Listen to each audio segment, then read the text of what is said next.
Boa tarde, sejam bem-vindos todos, tá bom? Seguinte, massa. Vamos ficar fazendo um revezamento, tá certo, com a equipe. Hoje, especificamente, a gente vai dar a história do Brasil, mas depois a gente vai ficar com a parte de história geral, tá certo? Ficar ajudando aí, outros parceiros vêm aqui nos dar ajuda. Bem, vamos lá. Nossa prova é neniana, tá certo? Só em novembro, mas já estamos terminando março, então já está bem aí, tá? Nossa primeira aula aqui da apostila vai ser a aula de História do Brasil Colonial, tá bom? Então eu vou pontuando aqui, quem tiver com a apostila aí, tá na página 11, tá? Da parte de Ciências Humanas, que aí você já vai anotando, já vai desenrolando algumas coisas aí, beleza? Primeiro de tudo, o Brasil foi colônia de exploração, tá? Então se o Brasil foi colônia de exploração, jovem, a gente primeiro tem que entender qual é a relação que um país pode ter quando ele se torna colônia de exploração, tá? Primeiro a Europa está saindo do século XIV para o século XV, e essa virada, séculos XIV, XV e XVI, é a saída da Idade Média para a Idade Moderna, tá? A gente está saindo do sistema chamado feudalismo e está entrando no que a gente chama de capitalismo, tá bom? O capitalismo tem várias fases. Nesse momento aí, a gente chama de capitalismo mercantil. Aí tem autor que, para ficar mais fácil, chama logo de mercantilismo. Qual é as principais propostas do mercantilismo? Em termos de economia, é diferente para a gente, tá? Primeira proposta, a ideia do mercantilismo é que um país tenha exclusivismo comercial.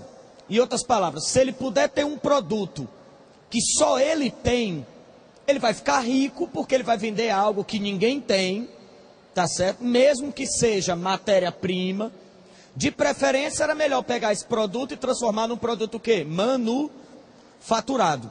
Mas se você tiver uma coisa que ninguém tem, você vai ficar rico vendendo essa exclusividade. No mundo de hoje isso é difícil? Dificílimo, né? Porque no mundo globalizado, quais são as coisas que praticamente você só tem em um local? Você vai contar no dedo isso aí. Mas naquele tempo, vamos pegar só um exemplo para ficar mais fácil. O que é que os portugueses encontraram aqui que eles acharam extremamente interessante? Pau-brasil, e mais do que o pau-brasil, açúcar. Tem açúcar na Europa? De cana-de-açúcar, não. A Europa fazia açúcar de beterraba. Era tipo uma adaptação do açúcar que a gente usa. A, não é tão doce. B, nem se compara com o sabor, e principalmente porque o açúcar era feito em barra. Então o açúcar de beterraba, ele se deteriorava mais rápido, não tem o mesmo sabor. Então eu estou vendendo algo que não é tão valioso. Tá certo? Então, você ter um produto exclusivo já é importantíssimo. Segunda coisa que o mercantilismo pede, que a gente cobre caro dos produtos importados e proteja o produto nacional. Portugal não queria que ninguém comprasse o produto da Espanha. O que é esse medo? Concorrência. O que é que a burguesia mais quer? O liberalismo. Porque o que acontece no liberalismo? O livre mercado. Aí para uma empresa gigantesca, o livre mercado é bom? É ótimo. Hoje nós não temos livre mercado, viu? Cuidado com isso. Hoje a gente é neoliberal.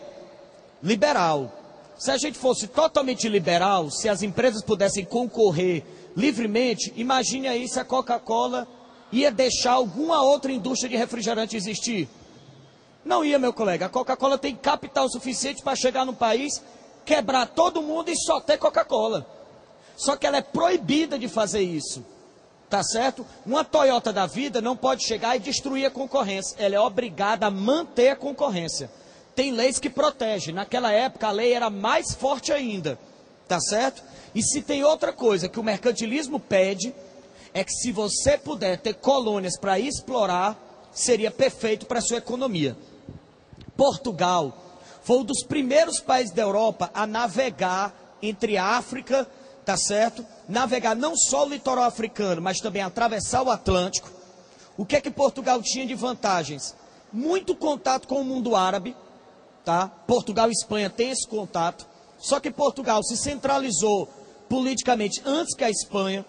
Então Portugal criou escolas náuticas, sabe usar a bússola, o astrolábio, usar o céu para se orientar à noite. Só vai funcionar em dia que não chover, obviamente, tá?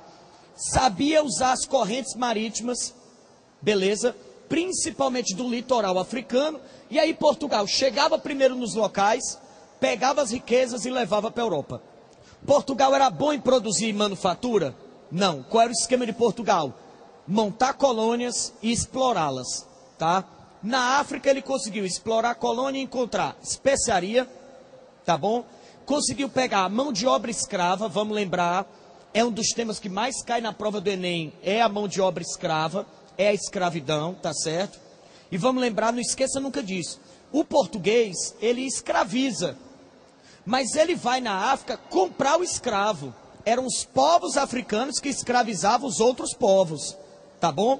E aí o português ia lá negociar, comprava esse escravo e trazia para suas colônias, porque a mão de obra é mais barata e tem uma vantagem absurda. O escravo, ele já era ganho dinheiro na compra.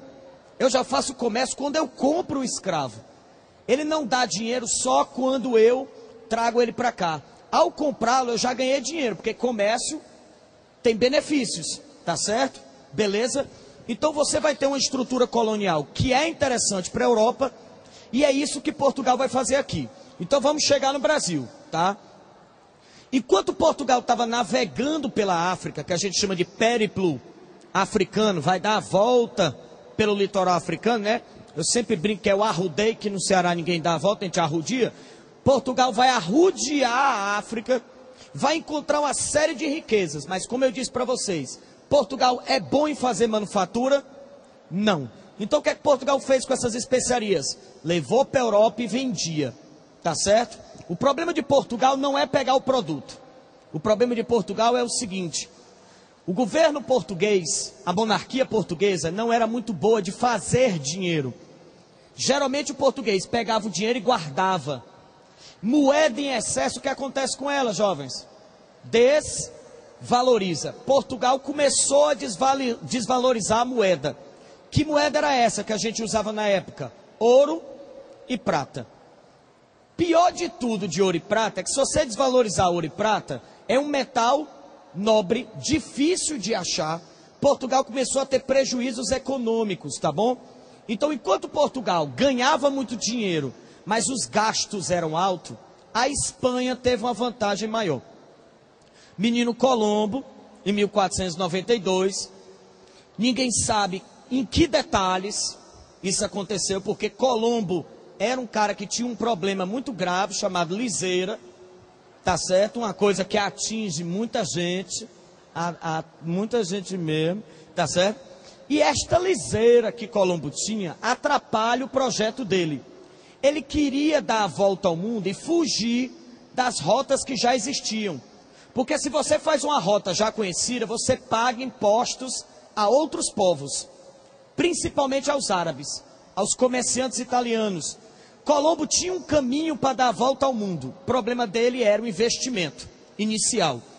E Colombo quer fazer uma viagem que ninguém tem coragem de financiar. Porque a viagem de Colombo de volta ao mundo, quem tinha feito?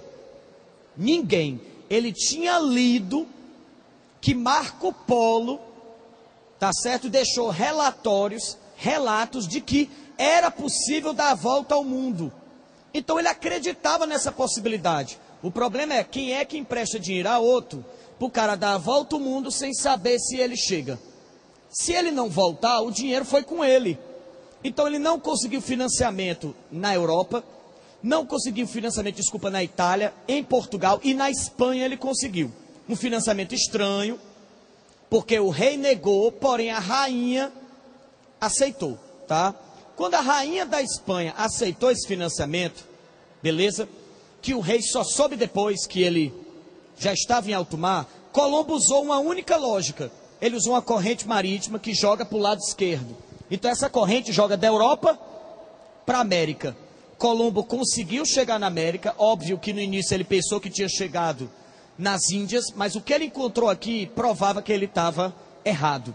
Isso aqui não eram as índias. O apelido até hoje pegou, né? Do menino do índio, tá? Que mora na Índia sem estar na Índia. Mas apelido só pega o que não presta, Zof. Tá certo? Teve uma vez que teve um grupo de alunos que disse que eu parecia o menino do Homem-Aranha. Tá certo? Esse apelido é bom. Não pegou. Nunca pegou. Agora, quando disseram que eu parecia o Baby da família Dinossauro, aí o apelido pega. Tá certo? Tem gente que nunca nem me viu. Eu disse, Baby. Tá certo? Então, não escolhe apelido. Apelido que pega é o fuleiro, tá certo?